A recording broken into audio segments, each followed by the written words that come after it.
देख सकते हैं स्टार्टर से किस प्रकार का धुआं निकल रहा है और स्टार्टर इस प्रकार से आपके घर में भी लगा रहता है। जो ये सिंगल फेस की मोटर है और कंडेंसर का हाल देख सकते हैं क्या हुआ है, क्यों जला है, क्या सावधानी नहीं रखते हैं तभी इस प्रकार का होता है। सारी चीज़ें हम आपको बताएंगे। और ये मोटर इस प्रकार में जल भी सकती थी लेकिन ये बच गई है। अभी हम आपको इस वीडियो में पूरा दिखाएंगे, देख लीजिए। अभी तक धुआं हल्का हल्का आपको नज़र आ रहा होगा। और ये 50 MFD का कंडेंसर है जो कि आपके घर के समर्सिबल में लगा रहता है। जो आपका घर का समर्सिबल रहता है उसमें ये कंडेंसर लगा रहता है 50 का। ये रनिंग कैपेसिटर है और एक आपका इसमें स्टार्टिंग कैपेसिटर भी लगा रहता है। तो स्टार्टिंग कैपेसिटर का बहुत कम इस्तेमाल होता है, लेकिन ये जो है जब तक आपकी मोटर चलती है तब तक ये कंडेंसर जो है काम करता है। तो क्या मतलब गलती हुई जिसकी वजह से इस प्रकार हुआ, तो चलिए हम आपको बताएंगे ताकि आप ये गलती ना करें।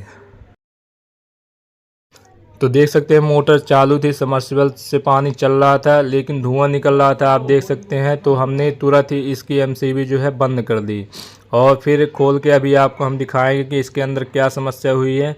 तो चलिए खोल लेते हैं। और ये 1 HP की मोटर है जो सबके घरों में लगी रहती है। तो इसमें क्या प्रॉब्लम हुई आप देख सकते हैं। जैसे ही हमने खोला इसमें पूरा धुआं निकला और ये जो कैपेसिटर लगा हुआ है 50 MFD के हमने 2 लगा रखे हैं। वोल्टेज यहाँ पे पहले कम आता था, इस वजह से मैंने जो है 2 कैपेसिटर इसमें लगा दिए थे।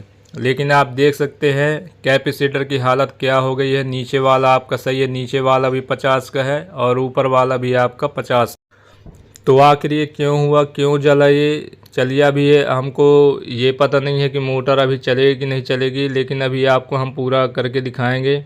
तो सबसे पहले हम ये जो कैपेसिटर ये जो ब्लास्ट हो गया है, जल गया है, जो शुरू में हमने आपको दिखाया है यही कैपेसिटर है कि किस प्रकार से जल, देख सकते हैं कितना हीट हो गया है, पूरा जल गया है। थोड़ी देर और अगर पता नहीं चलता तो हो सकता है कि और ज़्यादा नुकसान हो सकता था, लेकिन नीचे वाला कैपेसिटर जो है वो सही है।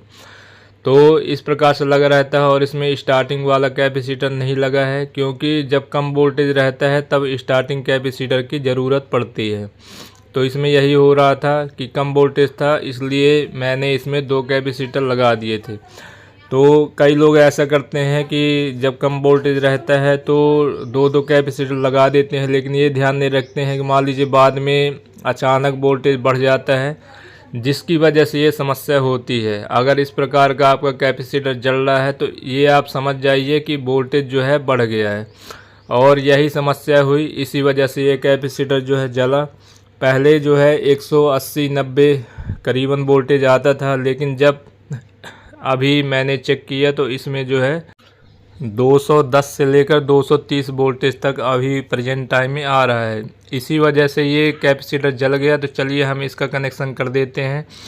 जो ये अपना एक कैपेसिटर बचा हुआ है इसका कनेक्शन हमने कर दिया है और अब हम इसको चालू करके देखते हैं कि मोटर अपनी चलती है कि नहीं। ये जो कैपेसिटर ये भी 50 का ही है, आप देख सकते हैं। और ये कैपेसिटर काफ़ी रहता है, 1 HP तक की मोटर के लिए 50 MFD का कंडेंसर आपका काफ़ी है। तो चलिए इसको हम लगा देते हैं और हम चालू करेंगे। तो देख सकते हैं मोटर चालू हो गई है और वोल्टेज आप देख सकते हैं एम्पियर भी दिखा रहा है और वोल्टेज आपका 240 वोल्ट ये बता रहा है। जबकि सिंगल फेस में पहले इसमें जो है 180 से 190 वोल्ट आता था।